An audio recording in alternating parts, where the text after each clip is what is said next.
Burger babes.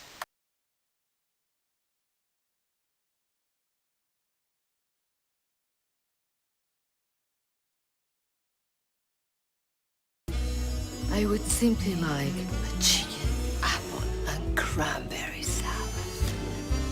Dressing on the side. Dressing on the side, that's not a problem. The new Garden Fresh salads and wraps. Come and get it at Burger King.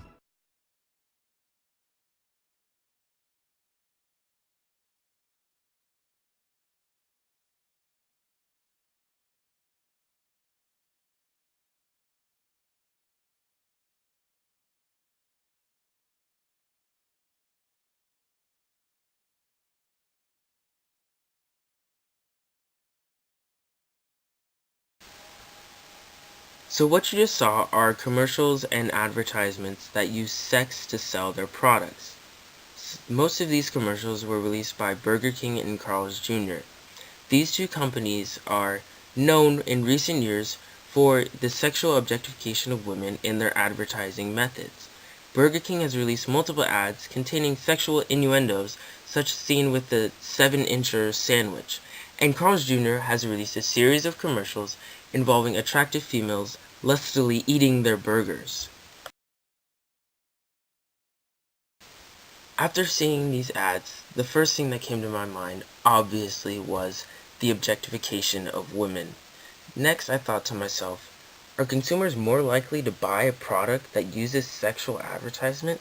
That led me to think, well, how do sexual advertisements alter our purchase choices? And then I arrived at the final question of, how is our perception altered by differences in advertisement tactics selling the same product? This last question that I arrived at is the knowledge issue of this whole presentation.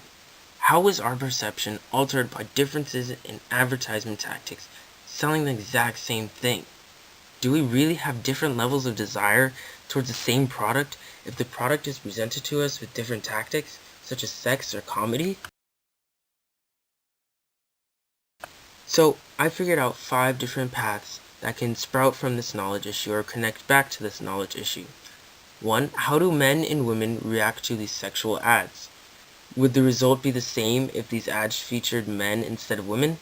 How are the ad results changed if there's no sexual element to them at all? And then, what ethical issues need to be considered with these advertisements? And does it make it ethically or morally acceptable if the actor or actress agrees to do the ad? I'll start with talking about the male versus female reaction to these sexual ads. Now, the common heterosexual male is turned on by these ads. They agree with these ads, while the female completely disagrees with these ads. And these types of advertisements are gender targeting stepped up to the next level, to an extreme. Starting with the men, biology causes men to be attracted to women. That's just how it works. So these advertisements that feature sexy women are naturally going to be smiled upon by the male population viewing them. A man that approves of these sexual commercials is actually more likely to get these burgers made by Burger King or Carl's Jr. And a man that disapproves of these ads is more unlikely to eat at these places. However, the level of care among men is very, very low. Even if they do disagree with these commercials, odds are they don't care enough to stop eating the food that they think is really good. And men are more likely to see the humor in these commercials before seeing the sexual objectification that is clearly present in these ads. Now, when it comes to women, they're practically the opposite of men. Most women find these ads shameful and disgusting and repulsive because of the sexual objectification of women that is so present in these advertisements. So, most women are offended on some level. A good amount of them are upset enough to stop eating at these food companies, unlike the guys who really, really just want their food.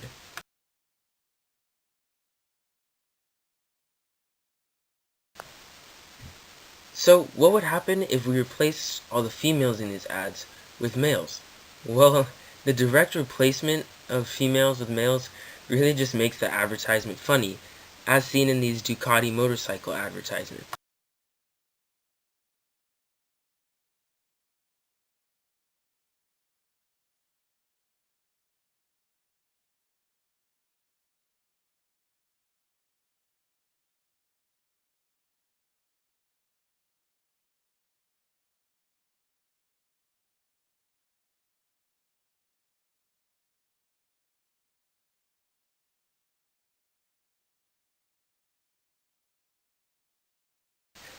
Male objectification is much more commonly overlooked by viewers today. This is due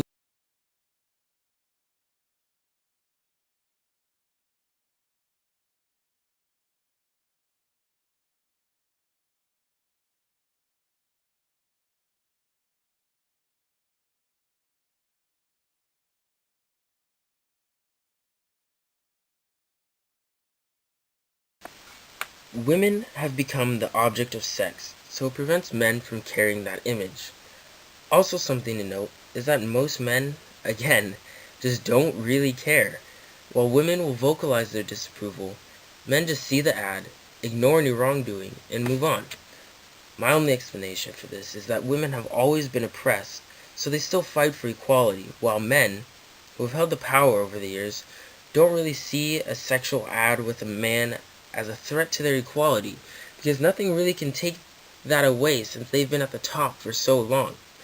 The following segment of a video is a parody of the song Blurred Lines, with the music video that featured scantily clad and practically naked women dancing around for these three guys singing about having sex with them. So these feminists went and did a parody of it.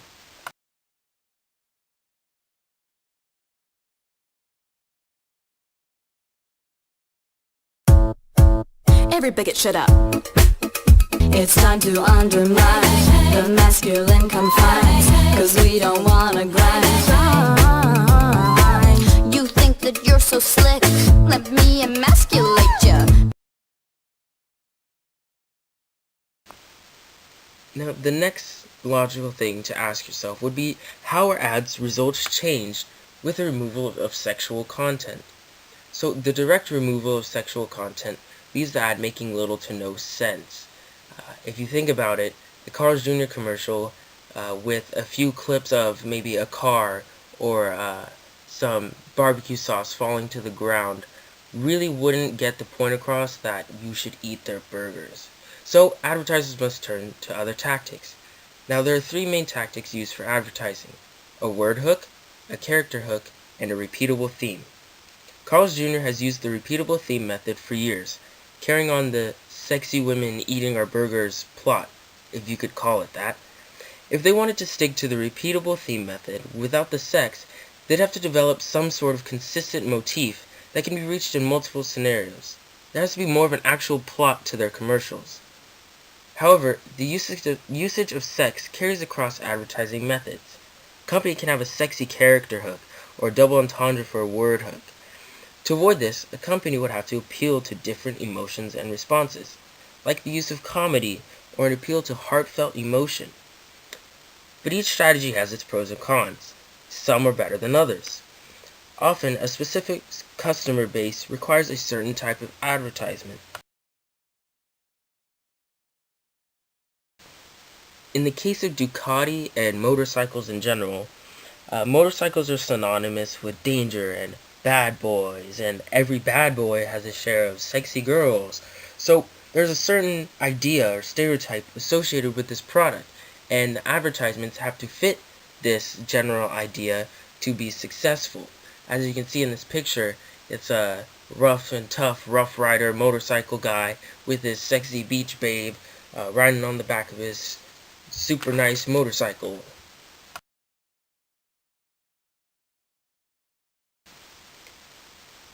But we can't forget about the ethics of all of this. So the main ethical debate tied to this controversy is the sexual objectification of women. But before I go into this, I'd like to talk about the more general ethical implications involved in advertising. So there are a lot of ethical considerations that go into advertising. Advertisers have to decide on an ethical basis who should and shouldn't be the target of the advertising, and who should and should not see the ad.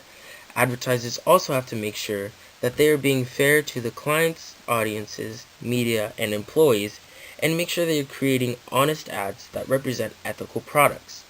So the main ethical issues involved in advertising are puffery and hype, which is exaggerating the product through legal claims, good taste, which is stereotyping, so taking into consideration gender, race, ethnicity, etc.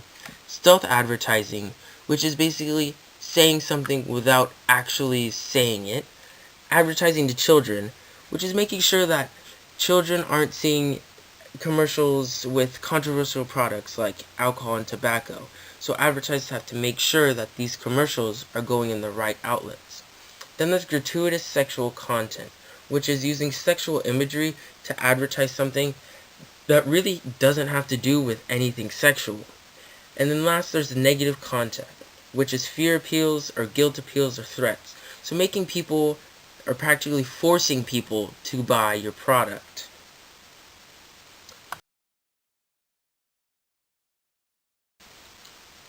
So back to sexual objectification. The definition of this term is when women are seen and treated as an object of sexual pleasure. So as you can see, that's clearly what's going on in most of these ads. And the turning of women into objects of sex can lead to very negative psychological effects, including depression and hopelessness, and also a negative self-image. Now, this negative self-image is caused by the belief that their intelligence and their competence are currently not being, nor will ever be, acknowledged by society or placed before their physical looks. So, what if the actress or actor is completely fine and consents with doing one of these like Carl's Jr. ads that so clearly emit sexual objectification? Does that make it okay? Well, yes and no. On the yes side of things, the consent by the actor or actress settles the ethical battle between the advertiser and the actor or actress. However, this is where the no comes in. Just because the actress is okay with the objectification doesn't mean that the rest of society that views the ad finds it okay. So, how is our perception altered by differences in advertising tactics that are selling the same product? Well, when it comes to sexual objectification, it has a profound effect.